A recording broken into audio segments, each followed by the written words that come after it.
Most other people don't use them when it comes to gardening. They are my favorite. They are my top tier. Some of these are so simple. Some of them are so strange. Some of them are like, is this even a gardening tool? I am a little biased, but I think that these things are very important for gardening. Some of these are like, I could use this to bake cookies with and also garden. And you're like, why? Well, I don't know. I like to be organized, okay? Let's get right into it.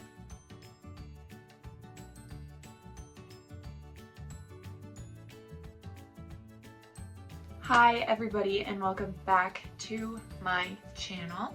Again, my name is Brianna and I am the owner of Honey and Nectar Co. Today I want to talk to you guys about my 10 garden must-haves. I feel like our must-haves for gardening, a lot of people are going to assume they're going to be very similar all around, like a good pair of gardening gloves and some scissors for cutting down bushes, cute little shovel. Like I feel like a lot of people would say the same things, but I feel like mine are going to be a little bit different, and I really hope that they are different in a good way. I really hope that these things will be very helpful for gardening, especially when it comes to gardening for around the first month or two, not working necessarily outside as much or in the ground, but like in a greenhouse or with starts in your kitchen. I really think that these are going to help people who are beginning to garden, and especially in this season, at the front of the season, having these things on hand will make it so much easier to grow starts, and they will be so much healthier. Without further ado, these are 10 of my garden must-haves. Number 1 would be trays. A regular tray, you could use a giant cookie sheet, trays that you can buy for like school lunches on Amazon, like those sorts of things. Trays of any kind. I do not use the plastic trays that are flimsy. I do use stainless steel trays that are larger. I also use trays with a large lip. I use these sorts of things to carry my starts from indoors to outdoors, to transfer them to my greenhouse and out of the greenhouse. And I use these trays to move about around 20 to 30 starts. It is so convenient. So much better than those flimsy ones, which break so easily, especially after a couple of years of use. They are basically ready to go in the trash and retire. But having these makes it so much simpler to move your starts around, because if you live in a zone around 5 to 10, you're gonna have a lot of cold days where your plants require a lot more indoor time than they do outdoor. But it's always good to put your starts outdoors whenever they can be outdoors. And so once you see the temperatures start to rise near the 50s and higher, it is time to move your starts outdoors, starting at around 15 minutes a day. Sometimes you can get away with more if it's warmer. After a couple of days of this, or around a week of this, you can start leaving them outside for longer, say an hour, 2 hours, 5 hours. And then you can leave them out all day once it gets warmer and right before they're ready to go in the ground. It is basically essential to have these trays. It is so helpful. It's a one-time purchase and then never again. Number 2 would be a fan. If you're doing starts at all, if you're buying them, if you're starting from seed, I always recommend having a fan on hand. Or a greenhouse, or if you are gardening indoors and you have a garden spot in your home, I always recommend having a fan with a low setting on it so that you can teach your starts about the wind. They are very protected when they are grown indoors compared to the outside environment. If you want to prevent lengthy, weak starts, you want to make sure that you have a fan with a low setting. Turn it on. Again, same as when you're transitioning your plants from indoor to outdoor, how you want to start with around 15 minutes a day. You want to do the same thing with the fan. Start for even lower, 5 minutes, especially if your starts aren't mature at all and you're introducing the fan later in their life. They don't need major amounts of this. You don't have to leave the fan on all day. I say an hour or 2, and you can even move the location of the fan around if you would like, to get different angles of the plant or to just mimic the wind more properly. This will create very strong, very healthy starts. Number 3, a grow light. I absolutely love my grow light. My sister gave me this grow light. She couldn't get it to work for her starts. The first year I had it, I could not get it to work for my starts. And I thought about giving up on the grow light. But this year, I figured it out. I figured out the correct height from the plant to the light, what length that needed to be. I figured all of that out this year, and I use it every day. I love the grow light so much. I currently have one right now. I would love to get two so that more of my plants could be under the grow light at one time. I would 100% recommend getting at least one grow light, and you can even start a couple of your plants under it on one tray, move it the next day, and have another set under it. That's what I do right now, is a rotation under the grow light. And as it gets sunnier outside, most of my plants spend the days in the sun anyways. But if I have any that don't look like they're doing very well, I'll keep them indoor underneath the grow light. Grow light has been extremely helpful in growing my plants healthy and strong, and creating them strong, not lengthy. So you want really, really strong starts. You don't want lengthy, weak starts. And so a lot of these first couple of points are going to be on the strength of your starts and the health. You will not regret having a grow light. They are such a gift. I feel so blessed to have one. Number 4 would be watering methods for your starts. So I use a spray bottle for my starts and a watering can. When your starts are very small, they do not require massive amounts of water, but they do require water pretty much constantly. And so being able to have the spray bottle on hand, which is just filled with water, I'm able to spray the plant down so that it is wet. The remaining water then can soak into the roots without flooding the poor start. If your start's soil doesn't ever have a time where it is drying up, it will begin to rot the stems of your starts. And so you really want to make sure that you have a good method down. There's a method to watering starts. Having the spray bottle on hand has been so helpful for my starts. And as they get bigger though, you'll notice that they do need more water. Beside of the spray bottle, I do have a small watering can, because you want to make sure that the water is getting to the roots of the plant. And as the plant gets bigger, it also requires more water because it's getting bigger. This method I have just perfected this year, and it's not perfected yet. I don't know why I said perfected. It is not perfected, but it's definitely going better than last year. So I feel like I'm very thankful. I feel like the Lord has helped me learn so much about plants, and also just getting to have experience under my belt a little bit of growing my own garden and growing starts.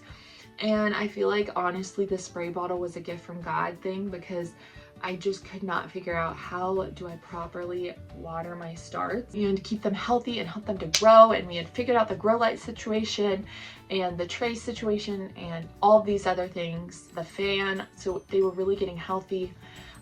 But the watering thing was causing a lot of my peppers specifically to rot at the stem, and once they start to rot at the stem, there's no going back. So the spray bottle 100% recommend for smaller plants, and then as they grow older, you definitely need a watering can to just give them a little bit of water. Again, we don't want to flood them, but the water does increase as they get bigger. Number 5 is so strange. I'm thinking I am really into regenerative agriculture. I'm not really big on tilling, but I want to get rid of the weeds, right? We want no soil uncovered, and this is because soil wants to be covered. So if you are like, why is my garden full of weeds? It's probably because there's a lot of exposed soil. So something major that I am implementing this year is cover crops and or straw, mulch, things along those lines. For example, I have a path in front of my deck that is absolutely covered in weeds. I mean, literally, like, they're about this tall already. Like, we are really struggling with the weed situation up there. So this year, instead of just weeding the path, what we are going to do is weed it, till it up a little bit, wet it down, and plant a cover crop. So a cover crop for a small pathway like that would be clover or something similar. And so if you are looking for weed control, this is a great thing to do, especially if you are doing any landscaping at all this year, working on any flower beds or anything. Make sure that you have mulch, straw, or a cover crop to cover your soil.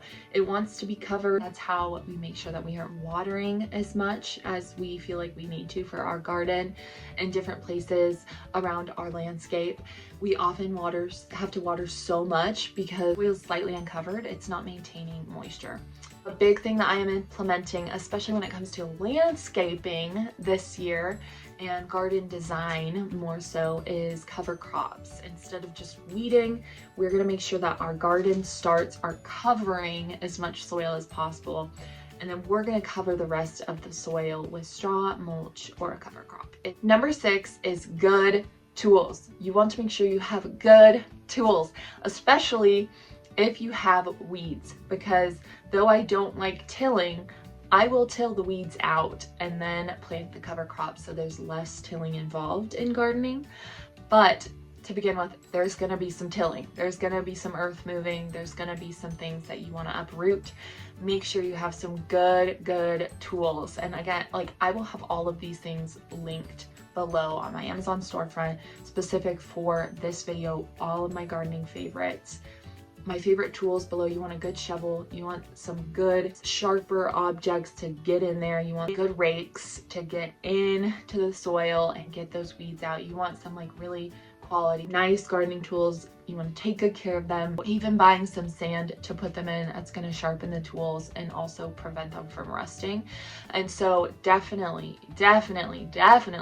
you want some really good, high quality tools to help you garden. I mean, without them, it's nearly impossible to garden, especially if you're gardening a large part of your land.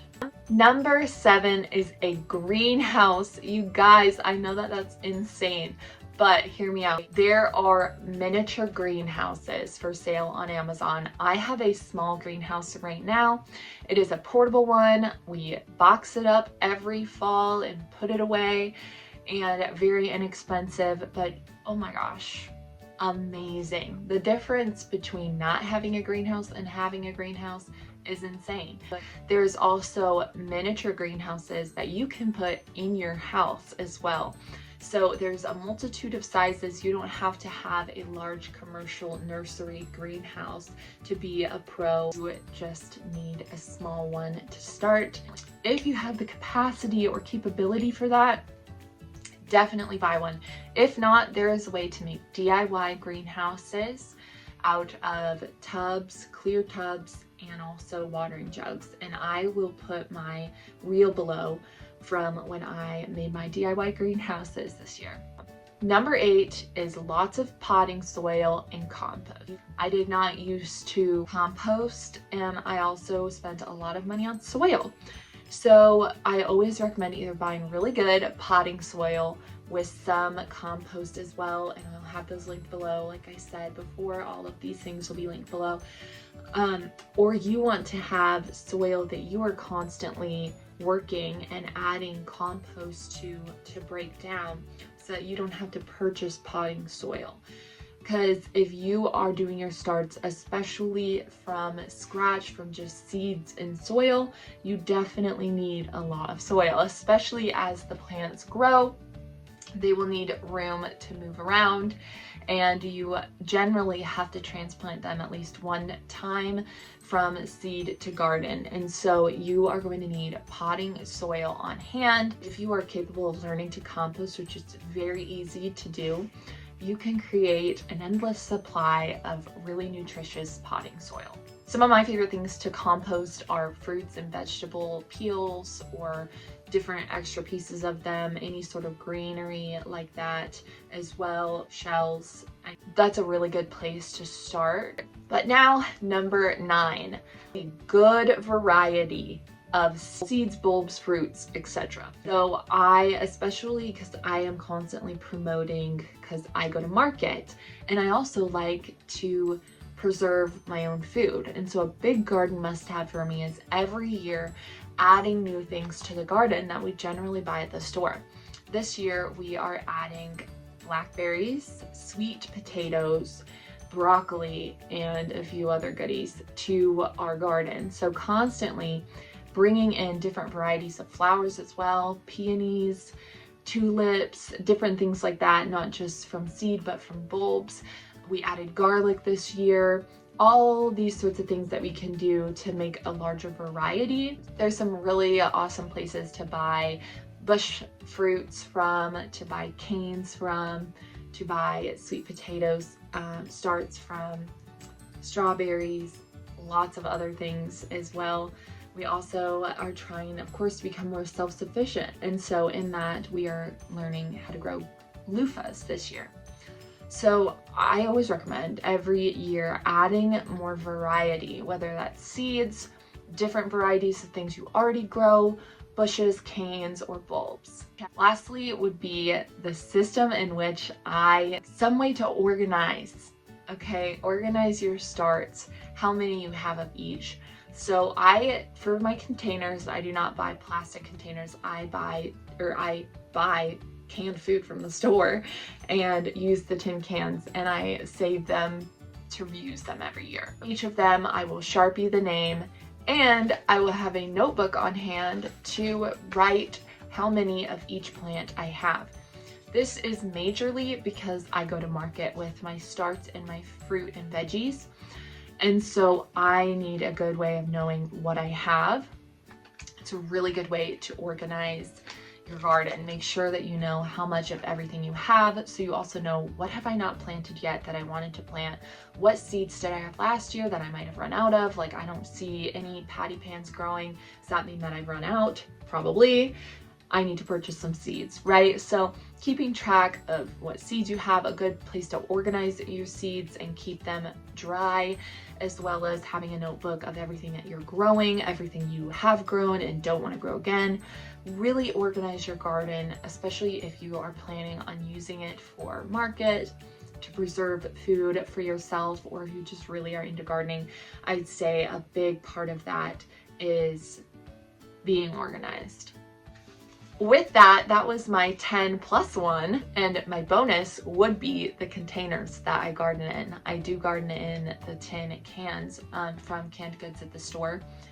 Definitely recommend that over anything else. So I do not like paper products. They mold, and if you are doing this in a greenhouse or in your house, even though mold is a natural part of nature, it's not meant to be in our lungs or indoors. And so I definitely do not recommend paper products, and along with that, plastic. I'm not a big plastic girl, and also I don't want that leaching into my food or my starts at all.